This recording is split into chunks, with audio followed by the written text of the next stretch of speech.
Good morning, everyone. Welcome back to the channel, and thank you so much for stopping by. Today on the show, we have to talk about all of the GTA Online weekly update opportunities that you have a very limited time left to take advantage of because, of course, it is Tuesday. Tomorrow on Wednesday, Rockstar likes to preview the upcoming weekly update news, information, all of that type of stuff early to us in the preview format. And, of course, the changes take effect live in-game Thursday morning at about 4 a.m. Central Time in the US. So on Tuesday, I like to give you guys a refresher and a reminder of all the opportunities for this week in case you're just tuning into the game for the first time, you're kind of new, you've heard about the weekly updates, or you haven't really been paying attention recently. You know, the new DLC came out, didn't really hold your attention, now you're coming back to try the game out a little bit. We've had a pretty decent weekly update the past week with some potential for really good money-making opportunities and also a really good selection of vehicles. Like this one you could see right here. We're going to talk about this vehicle, the customization, performance, cost, what it's like to be an owner of this vehicle, plus many other rare and removed vehicles that are featured back to the game for a limited time this week, or other discounted vehicles, properties, and good money bonuses as well,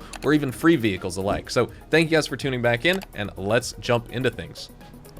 Quite the setup we have here, also at the LS Carmi at the test track this week. We have 3 vehicles, and some are actually worth purchasing, believe it or not, even if they all look absolutely ridiculous. So let's start off with the one that I think looks the coolest, but isn't worth it at all. It's this Coil Brawler here. I think it's visually appealing. It's based off of that Local Motors Rally Fighter.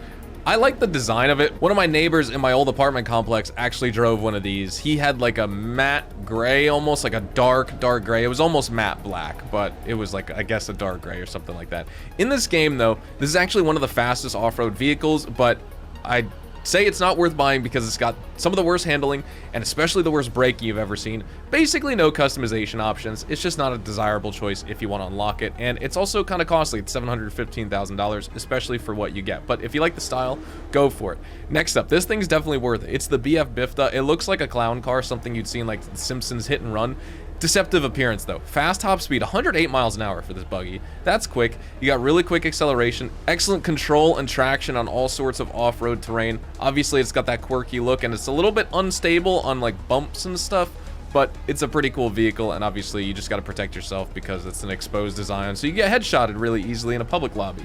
Then we also have the Canis Kalahari, which actually, by the way, this vehicle, $75,000 purchase price. The Canis Kalahari, surprisingly strong in performance as well. It's got a good top speed and acceleration, nothing to complain about there for the design of this car. It's also really good off-road. It's lightweight, it's nimble, it's agile, small size, that's why. But look at the tires, super tiny donuts.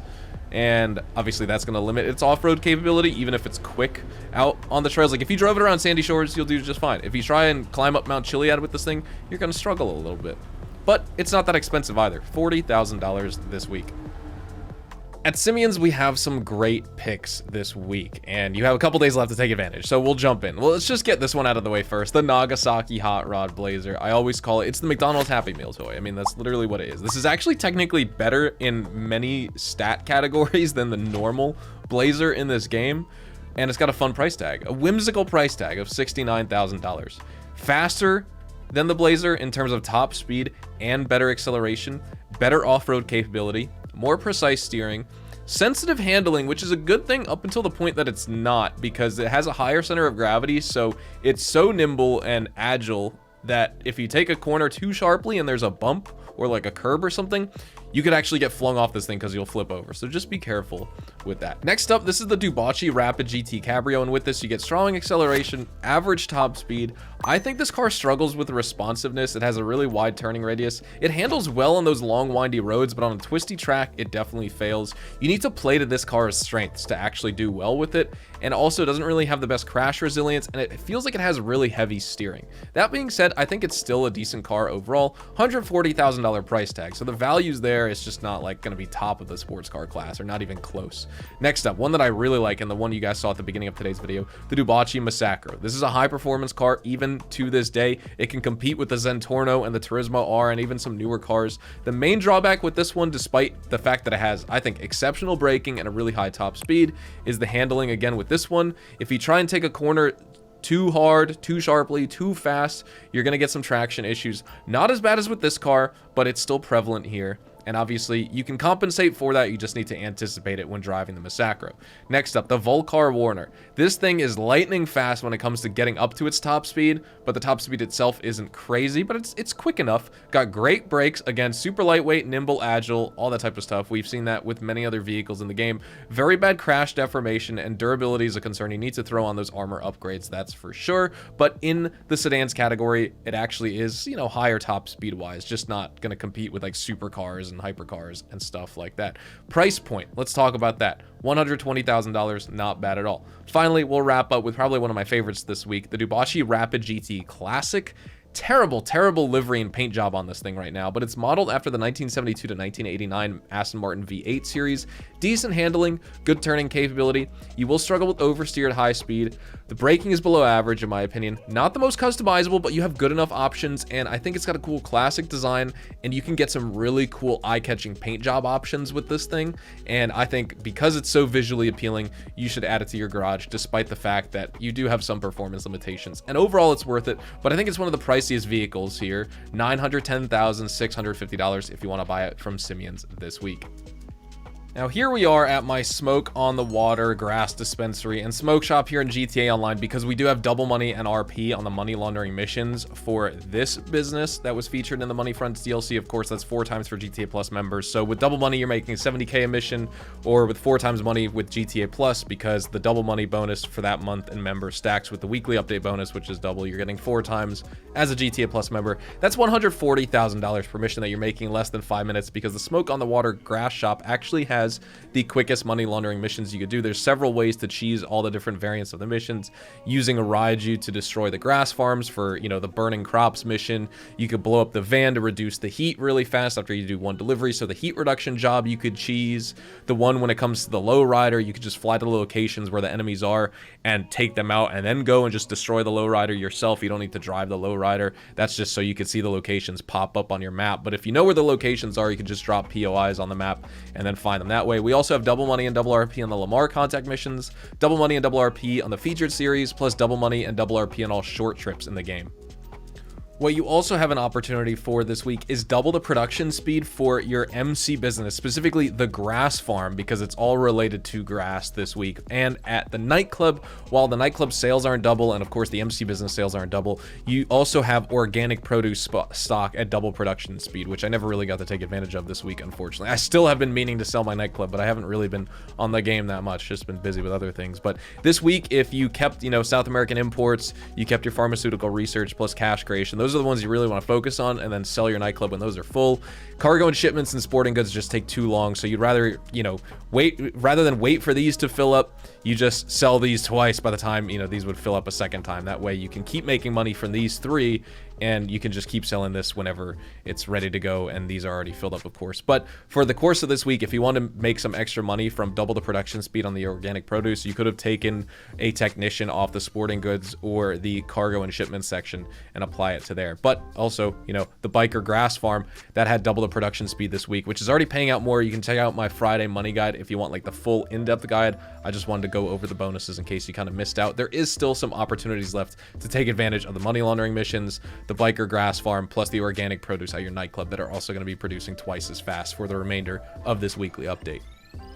When it comes to our property and vehicle discounts for this week, the only property discount is for the grass farm business with your MC club or your motorcycle club. So I just, you know, I'm over here in my apartment trying to look on the in-game website for the vehicles, but I just figured I'd mention the grass farm. That is 30% off. So if you go to your MC clubhouse and you log onto the computer, you can buy your own grass farm business for 30% off. But when it comes to our vehicles, we have lots to check out this week. The Obey 8F Drafter is 40% off. You can get this for $430,800. Definitely worth it. The Shyster Deviant, 40% off. You can get it for $307,000. Performance-wise, it's not, you know, top of the muscle car class. I'm not trying to say it's the best thing ever, but it has an excellent exhaust note, and it's just thrilling to drive. You always feel like you're just on the edge of control. And that's what I find like most engaging about the car. So that's why I recommend it. It's still good. It's just not, you know, top tier. If you're looking for the best muscle car, this is not it. Pfister Comet Safari, definitely good in the free roam. It's good off-road, $426,000, 40% off. The Imponti Nightshade, $351,000 purchase price at 40% off. Now, I said I liked this yesterday in my weekly update news video, and it's a fun vehicle to drive. It's not good in performance-wise. I wouldn't get it because it's good. Get it because you like the style. This is not a vehicle that you're going to win races with. This is not even a vehicle that you're going to avoid crashing with. You're going to crash a lot with this car. That being said, it still looks cool, and it's quick enough for me to just use for a little bit, just to take it out on the street a little bit, have some fun. The Pegassi Zentorno, 40% off, worth it at $435,000. This is still one of the better supercars in the game, still to this day. You know, it's not absolute top 10, but it's still probably top 30 or something like that, I would say. We also have this Lampadati Novak here. This is definitely a top 5 SUV in the game, $364,800 purchase price. The Western Power Surge is great for time trials. You can get this for 40% off or just under $1 million. The Nagasaki Strider, I'll be honest, I've never driven it, but you can get it for $300,000 with the trade price or $400,000 normally at 40% off. The Dinka RT3000, this is an excellent LS Tuners vehicle. You can get it for $771,000 at 40% off this week. The Canis Terminus, definitely a top 5 off-roader in the game. It's up there with the Draugr as well as the Camacho, but I feel like those just edge it out just a little bit more. This may even make it into the top 3 at this point. But the Canis Terminus is definitely worth it at $1,126,000 or 40% off. The Maxwell Vagrant, you can get this for $1.328 million or just under $1 million with the trade price at 40% off. I don't really think this is worth a buy. The Trophy Truck, though, I do like this one. This is definitely like a top 10 off-roader for sure in the game. I don't think this makes it into the top 5, though. You get it for $330,000. It's worth it at that price. And then the Lampadati Casco on Legendary Motorsport. I missed this one. You can get it for $542,000 or $408,000 with the trade price this week while it's 40% off. And then the last vehicle we got to talk about is on Warstock. You can get 40% off the LF22 Starling for $1.65 million. I will say this is a controversial vehicle, I guess. Like, some players believe this is the best aircraft and dogfighting vehicle and aircraft in the game. I don't really like it that much, but I also don't know how to use it in that way that players who love using it and they love the vehicle use it. So it is what it is. If you want to get it for 1.6 million, go for it. At the Diamond Casino and Resort, your Lucky Wheel podium vehicle that you have just a few days left to try and unlock and win is the Bravado Greenwood. And this is a vehicle that we reviewed yesterday in my free DLC vehicles video, where we went in depth on this as well as the prize ride. So check out that video if you want like a full customization and performance review. But just in summary here, this thing is no nonsense. It's old school. You get that vintage charm with this car. Really solid performance. I think muscle car enthusiasts will appreciate this thing. And adding to the appeal is the fact that you actually get Imani Tech upgrades on this. You can get armor plating, you can get the remote control unit, you can get the missile lock-on jammer, things of the like, and that's going to make it advantageous in PvP situations, but also, you know, it's just fun to drive around in PvE and invite-only lobbies as well. So let's try and get lucky. Let's spin this lucky wheel. I don't know what my character is doing. He's going the other way. Let's try again spinning that lucky wheel because it just totally glitched out. So can we get lucky and unlock this thing? I'm not too sure. I just purchased my very own, and actually I totally forgot I had one, so I purchased a second. But can we win another? We're not going to. We're gonna get 2,500 RP. Don't forget about those daily visitor chips at the casino too. Also, a car we reviewed the other day is this Progen GP1, which is the prize ride for this week. And the prize ride challenge to unlock the vehicle is just placing top 5 in LS Car Meet Series races for 4 consecutive days in a row. You guys are watching this on a Tuesday, so even if you got started today, you will unfortunately not have enough time to get it. Even if you get Tuesday's day checked, Wednesday, and early Thursday morning before the new weekly update, you would have had to start latest on Monday. But either way, the Progen GP1 is a remarkable supercar in this game. It's one of the first hypercars in real life. Top speed isn't anything crazy, 124 miles an hour. It's not going to be very competitive speed-wise against newer supercars in this game, but it's got excellent traction, excellent control, great acceleration, really good braking, really good around sharp corners, as well as windy, twisty roads as well, and it's modeled after that iconic McLaren F1. So I think it's a valuable addition. It used to be a rare and removed vehicle, so it was a highly sought-after collector's item. Now Rockstar has brought it back officially for purchase on in-game websites, so you can just get your own off Legendary Motorsport if you want as well. The salvage yard vehicle robberies that you have just a couple days left to take advantage of here are the Overflow Tyrant, which we can see in the middle. It's a top range vehicle. You can steal it as part of the Gangbanger robbery. A mid-range vehicle for the week is this Maibatsu Penumbra FF featured in the Duggan robbery. And then we also have the Ocelot Virtue top range vehicle featured here. That's in the podium robbery. None of these are claimable for the week, and I actually still need to do them. So I'll probably do a live stream later today and go through all these vehicle robberies live on stream. And when it comes to the gun van stock and selection, we have some excellent opportunities. So 40% off this railgun here. This weapon's worth it at full price. Definitely buy it. Could take down all sorts of aircraft. It's just one of those necessary purchases as weapons that you need in this game, especially if you don't have like the heavy sniper Mark II with explosive rounds and stuff like that, or you know, any sort of weapon that can blow up aircraft besides the launchers. Like, you definitely need the railgun. We have the heavy rifle featured here. The precision rifle, this is 40% off for GTA Plus members. This sniper is like a 3-shot kill to the body on like normal NPC enemies, like just normal AI and PvE. And it also doesn't come with the ability to mount the scope on it, so it's kind of pointless. We have the compact rifle, the Draco, I love this thing. The heavy revolver, I have mine upgraded to the Mark II, that's why it's blurred out and grayed out. And then we have the baseball bat featured here as well. With all that being said, though, we are going to be wrapping things up right here. So thank you guys so much for watching today's video. Drop a like if you guys enjoyed. Subscribe to the channel if you guys are new. Check me out over on Twitch, Twitter, and Instagram. Specifically twitch.tv/hazardoushtv for daily GTA Online money grinding live streams. Also check out my YouTube shorts and TikToks for daily short form, rapid fire tips, tricks, news, updates, leaks, guides, tutorials, and more. I upload 2 times a day over on there if you want some short form content. Have a fantastic day. I'll see you guys in the video for GTA Online tomorrow. Adios, amigos.